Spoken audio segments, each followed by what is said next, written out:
This is the video session for Chinese and Korean art after 1279.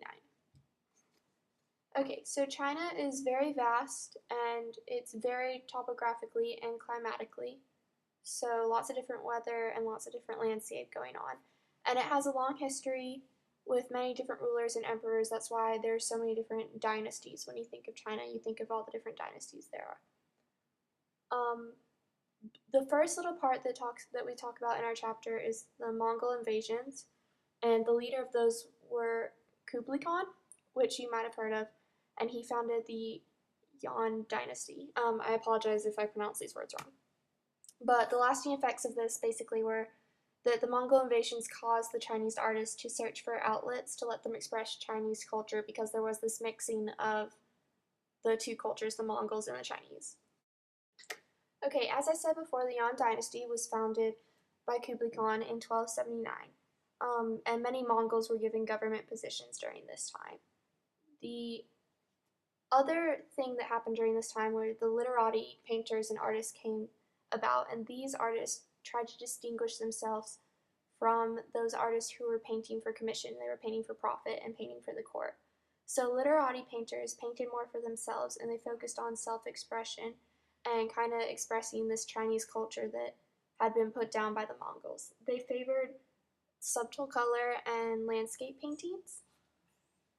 One of the more famous literati painters was Zhao Mengfu, and he was a descendant of the Song dynasty who actually chose to work for the Yuan government, even though many government officials were Mongols.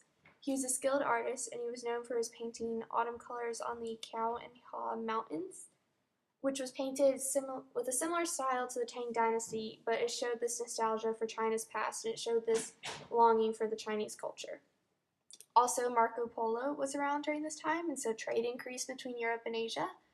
And he marveled at Kublai's lifestyle and palaces because Kublai lived a very opulent lifestyle.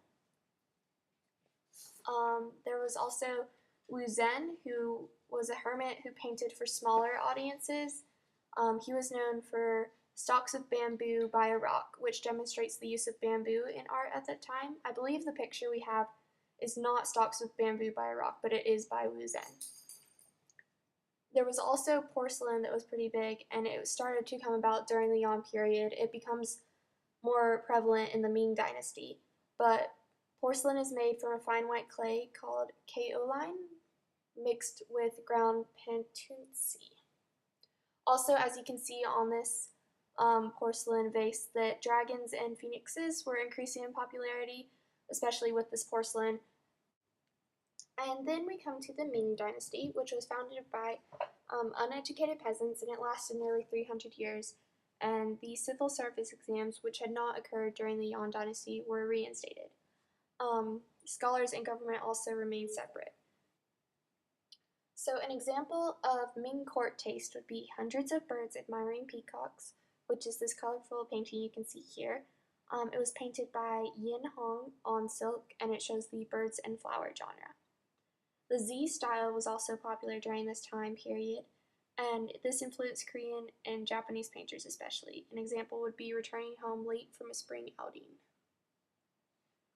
Then we also have Qiu Ying, who painted Spring Dawn in the Han Place, which is not up here, but it was based on Tang description of women, and it used details from this previous time period, the women during the Tang dynasty, to incorporate, but then also incorporated modern style and setting. As I mentioned earlier, the Ming blue and white wares became more prevalent and prominent during this time. Ming dynasty was especially famous for its porcelain. The imperial kilns in China were known worldwide, and the reign of Emperor Uxandi is remembered for the blue and white wares produced during this time period. In architecture, most Chinese architecture was destroyed by war and conflict, as we know, because the dynasties were constantly changing, but the Forbidden City remains and is considered to be the most important example of traditional Chinese architecture. It's located in Beijing, and it was originally planned by Mongols. It was first actually created as a walled city with a rectangular shape, and the palace was located in the center. the Ming Dynasty rulers kept divisions within the city, and they put the officials in the north and the commoners in the south. The entrance to the Forbidden City is through the Meridian Gate, and it's very balanced and symmetrical in layout, which reflects ancient Chinese beliefs of harmony with the universe. The Ming Dynasty saw a high point in Chinese gardens. Southern cities found in the Yangtze Delta are known for their famous gardens, one such being the Garden of the Cessation of Official Life, which is reflective to this day of the basic Ming ideas. Water is seen filtered throughout, and poetic names are used for the buildings. So there's this, again, balance between harmony and nature.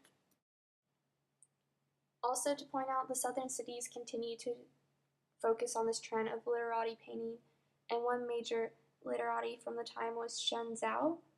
This is a work by him called Poet on a Mountaintop, and if you look really closely, you can see a little person standing on the mountain.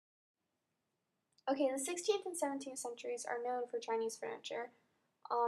Often it was constructed without glue or nails and using the mortise and tenon joint, as you can see here, where instead of nails or glue, it just simply fits together, the wood fits together. Carving was used more than bending or twisting. And words that can describe most Chinese furniture during this time would be kind of simplistic and formal, dignified, clear, symmetrical, and balanced. The piece you see here is definitely more ornate than the rest of the furniture created during this time. This is a slide that I wanted to include, but I forgot to put when we were talking about Chinese gardens. I just think it's really pretty.